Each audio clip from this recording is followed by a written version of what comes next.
નમસ્કાર વિદ્યાર્થી મિત્રો, કેમ છો? મજામાં ને? મિત્રો, આપણને બધાને વાર્તા સાંભળવી ખૂબ ગમે છે, કારણ કે આપણે જ્યારે નાના હતા ત્યારે આપણે આપણા દાદા દાદી પાસે રોજ નવી નવી વાર્તાઓ સાંભળતા હતા. તો ચાલો આજે આપણે એવી જ એક વાર્તા સાંભળીએ. અકબર અને બિરબલ. આપણે સૌ જાણીએ છીએ આ બે પાત્રોને, કારણ કે અકબર શ્રેષ્ઠ રાજા તરીકે અને બિરબલ બુદ્ધિ ચાતુર્યમાં શ્રેષ્ઠ માનવામાં આવે છે. તો એક દિવસ અકબર રાજાનો દરબાર ભરાયો હતો અને ત્યારે પ્રશ્નોત્તરી ચાલતી હતી. એમાં પ્રશ્ન એવો હતો કે આ જગતમાં સૌથી ઉજળું શું છે?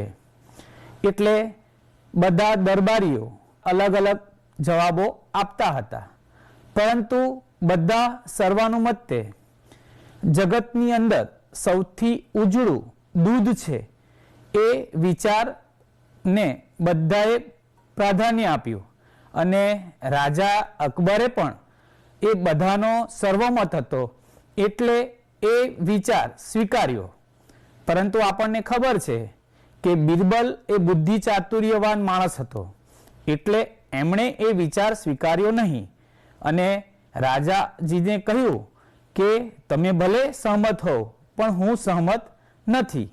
ત્યારે રાજા અકબરે બિરબલને કહ્યું, તો જગતમાં બીજું શું ઉજળું હોય એની તું મને ખાતરી આપ.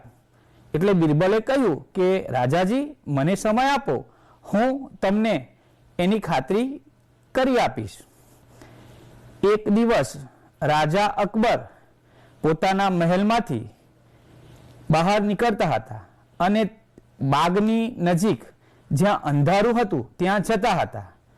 બિરબલ આ દ્રશ્ય જુએ છે અને બિરબલને થયું કે રાજાજીને મનાવવાનો અથવા રાજાજી સામે મારા જે પ્રશ્નો હતા એનો જવાબ મેળવવા માટેનો આ શ્રેષ્ઠ સમયગાળો છે. એટલે બિરબલે ત્યાં એક પ્યાલામાં દૂધ ભરીને એ પથ ઉપર મૂકી દીધું. અંધારામાં રાજા અકબરને એ પ્યાલો ન દેખાયો અને રાજાજીની પ્યાલાને ઠોકર વાગતા પ્યાલો પડી જાય છે અને ત્યારે જ બિરબલ રાજાજીને કહે છે કે જો જગતમાં સૌથી ઉજળું જો દૂધ હોત તો તમને દેખાયું હોત, પરંતુ જગતમાં સૌથી ઉજળું દૂધ નથી, પરંતુ અહીં બગીચામાં અંધારું છે એટલે તમને ન દેખાયું.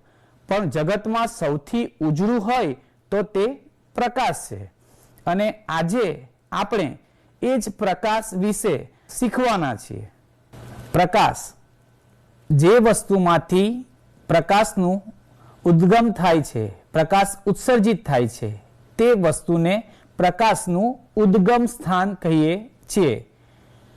પ્રકાશ ઉદ્ગમ સ્થાનના બે પ્રકાર છે, પ્રકાશના કુદરતી સ્ત્રોત અને પ્રકાશના કૃત્રિમ સ્ત્રોત. વિદ્યાર્થી મિત્રો, તમારે અહીં એક પ્રવૃત્તિ કરવાની છે.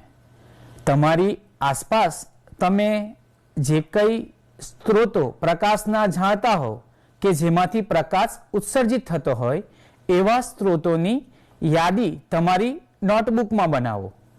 હા, ખૂબ સરસ. તમે જે નોંધ્યું છે એમાં ટોર્ચ છે, મીણબત્તી છે, સૂર્ય છે, તારા છે, ફાનસ છે, ટ્યુબલાઇટ છે. હા, આ બધા જ સ્ત્રોતોમાંથી પ્રકાશ ઉત્પન્ન થાય છે. પ્રકાશના સ્ત્રોતો બે પ્રકારના હોય છે, એક પ્રકાશના કુદરતી સ્ત્રોતો અને બીજું પ્રકાશના કૃત્રિમ સ્ત્રોતો. ખૂબ સરસ, તમે ખૂબ સારી યાદી બનાવી. તમારી યાદીમાં તમે સૂર્ય, તારા, ફાનસ, મીણબત્તી, ટોર્ચ, ટ્યુબલાઇટ જેવા સાધનોની તમે નોંધ કરી છે.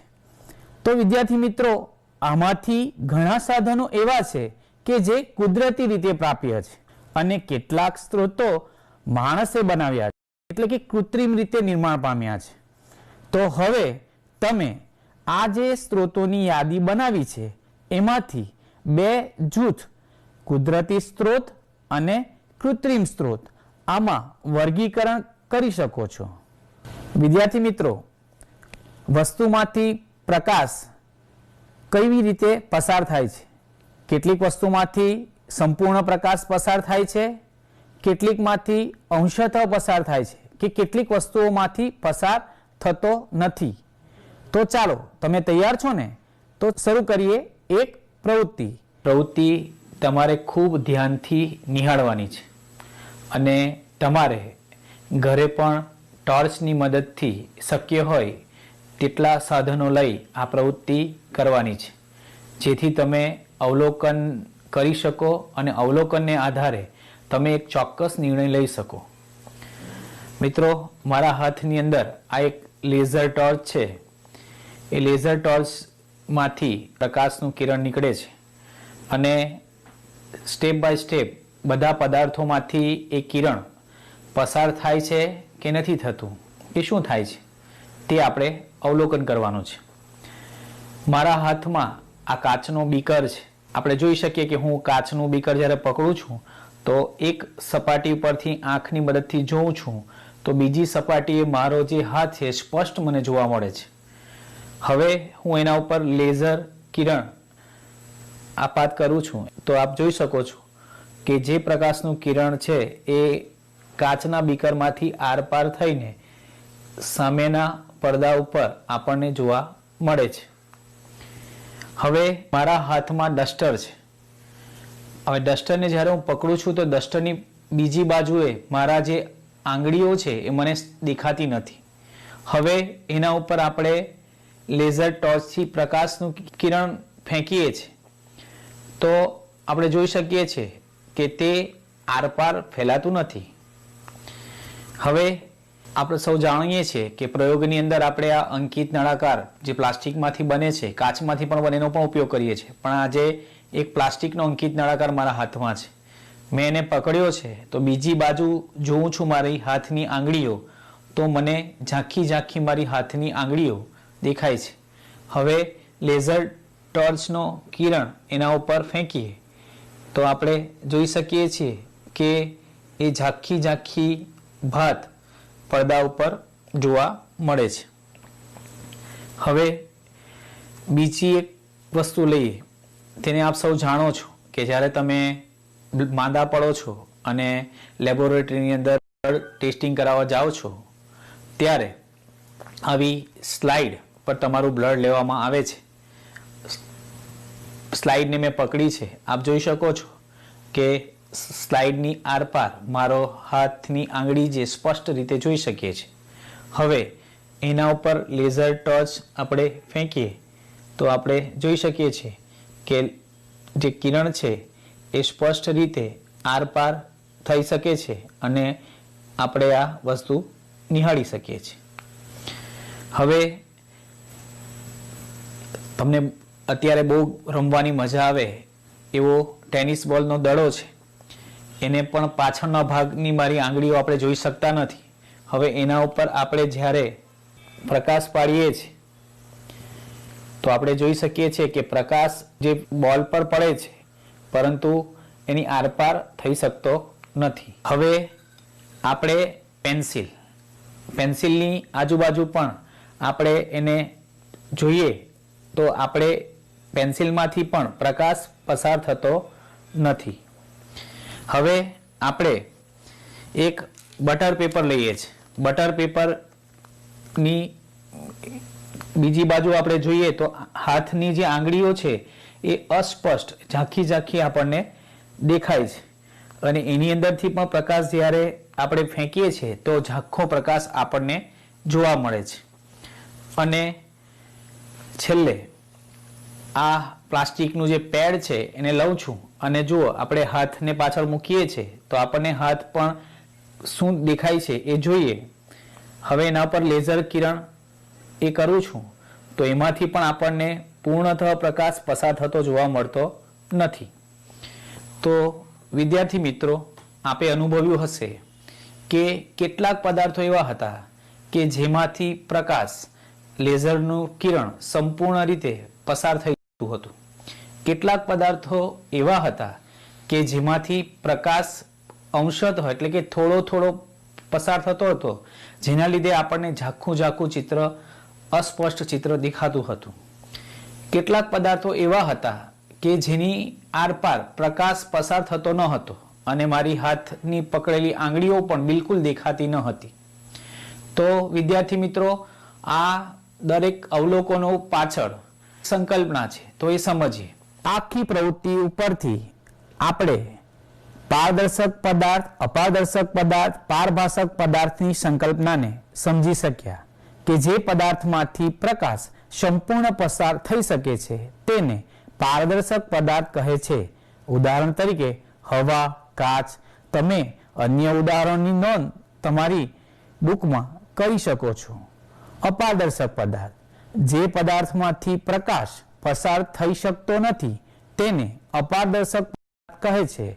ઉદાહરણ તરીકે દિવાલ, પૂઠું. આવા અન્ય ઉદાહરણો તમે તમારી બુકમાં નોંધી શકો છો. પારભાષક પદાર્થ, જે પદાર્થમાંથી પ્રકાશ અંશતઃ પસાર થઈ શકે છે તેને પારભાષક પદાર્થ કહે છે. ઉદાહરણ તરીકે તૈલી કાગળ, ડહોળું પાણી. અન્ય ઉદાહરણો તમે તમારી નોટબુકમાં નોંધી શકો છો. આપે પણ આપણા ઘરમાં જે કંઈ પદાર્થો છે એ ટોર્ચની મદદથી આપણે આવું એક અવલોકન કરવાનું છે અને પછી એમાંથી કયા પારદર્શક પદાર્થો છે, કયા અપારદર્શક પદાર્થો છે અને કયા પારભાષક પદાર્થો છે, તો એનું આપણે વર્ગીકરણ કરવાનું છે. વિદ્યાર્થીઓ, આવી જ એક પ્રવૃત્તિ તમારી ટેક્સ્ટ બુકની અંદર આપી છે, તો આપ પણ એ ટેક્સ્ટ બુકમાં એ પ્રવૃત્તિની નોંધ કરશો. આ જે કોષ્ટક 11.1 છે એ કોષ્ટકની પ્રવૃત્તિ આપણે ઘરેથી સ્વ અધ્યયનમાં લખવાની છે. મિત્રો, આપણે આ પ્રવૃત્તિમાં જે પદાર્થો કે વસ્તુઓ આપી છે એમાંથી અમુક વસ્તુઓ ખાલી રાખી છે.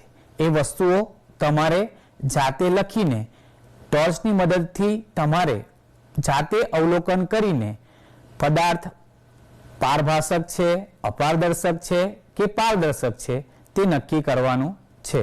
મિત્રો, આપણે હવે એક નવો ટોપિક શીખવાના છે જેનું નામ છે પડછાયો. જ્યારે પણ આપણે રસ્તા ઉપર જઈએ છીએ ત્યારે આપણે જોઈએ છીએ કે રસ્તા ઉપર આપણા શરીરનો પડછાયો રચાય છે. ઘણી બધી એવી વસ્તુઓ છે કે જેનો પડછાયો રચાય છે.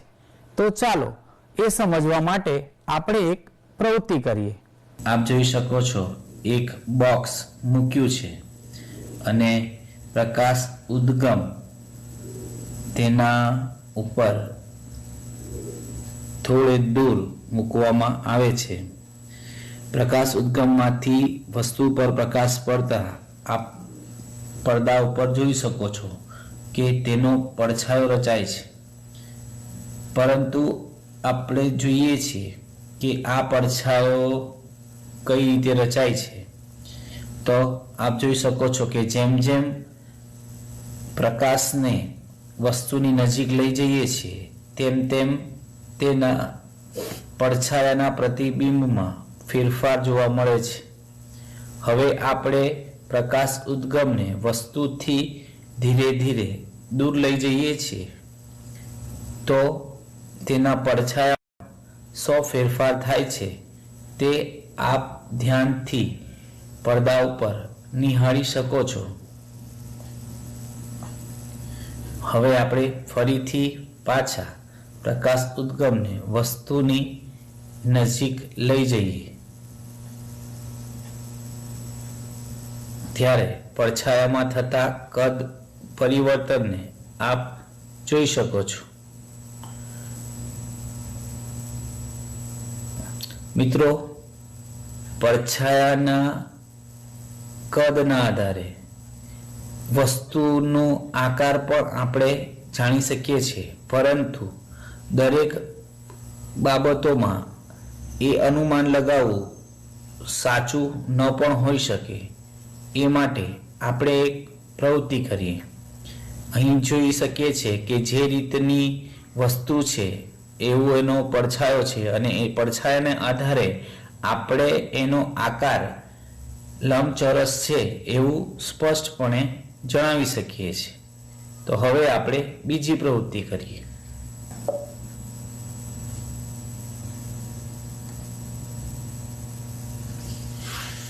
આપ જોઈ શકો છો કે બોક્સની ઉપર મેં એક બોટલ મૂકી છે. હવે આપણે પ્રકાશ ઉદ્ગમને ધીરે ધીરે વસ્તુની નજીક લઈ જઈએ છીએ.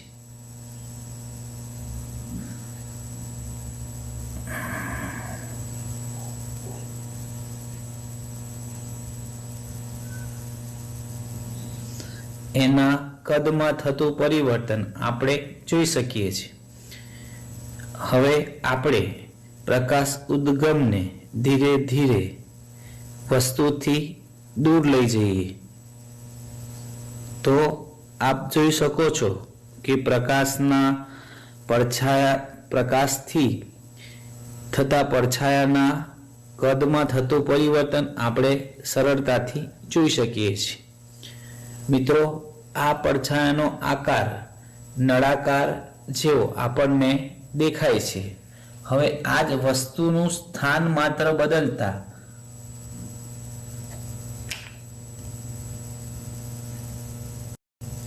આપણે જોઈ શકીએ છીએ કે હવે પડછાયો વર્તુળ આકારે દેખાય છે. એટલે કે પડછાયા પરથી વસ્તુનો આકારનું અનુમાન લગાવવું કોઈક વાર આપણા માટે મુશ્કેલ ભર્યું પણ થઈ શકે છે.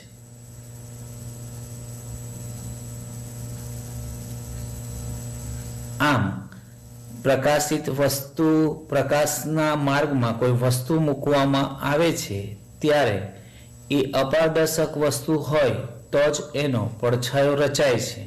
એટલે પડછાયો રચવા માટે પ્રકાશિત વસ્તુના માર્ગમાં અપારદર્શક પદાર્થ હોવો જરૂરી છે. બીજું, આપ જોઈ શકો છો કે અહીં પડદો છે. એ પડદા ઉપર જ પ્રતિબિંબ ઝીલી શકાય છે. પડદો ન હોય તો આપણે પ્રતિબિંબને ઝીલી શકાતું નથી. અને જેમ જેમ પ્રકાશને વસ્તુની નજીક લાવીએ તેમ તેમ પડછાયાના કદમાં વધારો થાય છે અને જેમ જેમ આપણે દૂર લઈ જઈએ તેમ તેમ તેના કદમાં ઘટાડો સ્પષ્ટપણે આપણે જોઈ શકીએ છીએ. વિદ્યાર્થી મિત્રો, આ પ્રવૃત્તિ પરથી આપણે પડછાયાની સંકલ્પનાને સમજી શકીએ છીએ. કોઈ પણ પ્રકાશિત માર્ગમાં અપારદર્શક પદાર્થ મૂકવામાં આવે ત્યારે વસ્તુનો પડછાયો રચાય છે. પરંતુ મિત્રો, પડછાયા પરથી વસ્તુનો આકારનું અનુમાન દરેક વખતે સાચું ન પણ હોઈ શકે.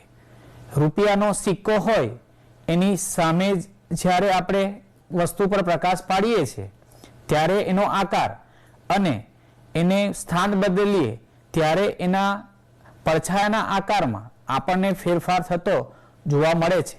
આપ પણ આ પ્રવૃત્તિ ઘરે કરી શકો છો તો આપને સ્પષ્ટ માલુમ પડશે કે પડછાયો થવા માટે અપારદર્શક પદાર્થ જોઈએ, પ્રકાશ જોઈએ અને ત્રીજું મહત્વની વસ્તુ કે પડદો જોઈએ.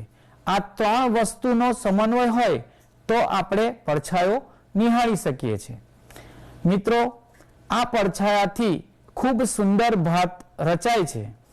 તો ચાલો આપણે એવી જ સુંદર ભાતો રચવા પ્રયત્ન કરીએ.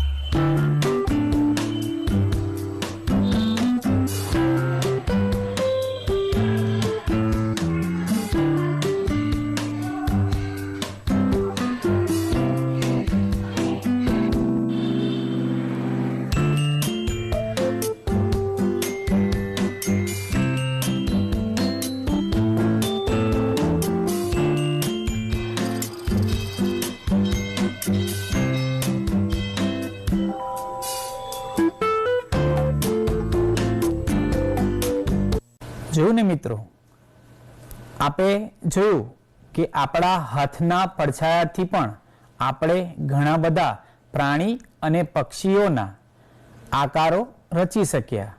તો તમારે પણ ઘરે આવા વિવિધ પક્ષીઓ અને પ્રાણીઓના આકારો બનાવવાના છે. વિદ્યાર્થી મિત્રો, આપણે એક અનુમાન કર્યું છે કે જ્યારે પડછાયો રચાય છે એ કાળા રંગનો રચાય છે. તો મિત્રો, શું લાલ કલરનું પુષ્પ હોય, પીળા કલરનું પુષ્પ હોય, તો આ બધા જે રંગબેરંગી વસ્તુઓ છે એનો પડછાયો પણ શું કાળો જ હશે કે રંગબેરંગી હશે? તો ચાલો આપણે એક પ્રવૃત્તિ કરીએ. મિત્રો, તમે બધા રંગબેરંગી ફૂલો જોયા જ છે. એવું એક રંગબેરંગી ફૂલ આપણે અહીં મૂકીએ છીએ.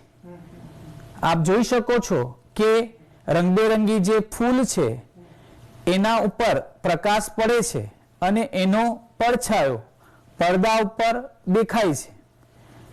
તો તમે પડછાયો જોઈને કહી શકો કે આ લાલ કલરનું પુષ્પ છે એનો પડછાયો શું લાલ રંગનો છે?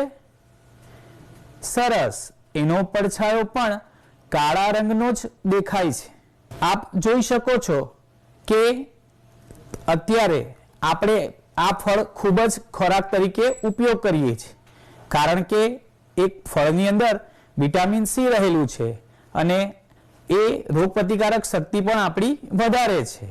અને આ ફળનો રંગ આપ જોઈ શકો છો કે પડદા ઉપર જે પડછાયો રચાય છે એનો રંગ શું ફળના રંગ જેવો જ છે?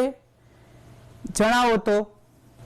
હા, અહીં પણ પડછાયો આપણને કાળા રંગનો જ જોવા મળે છે.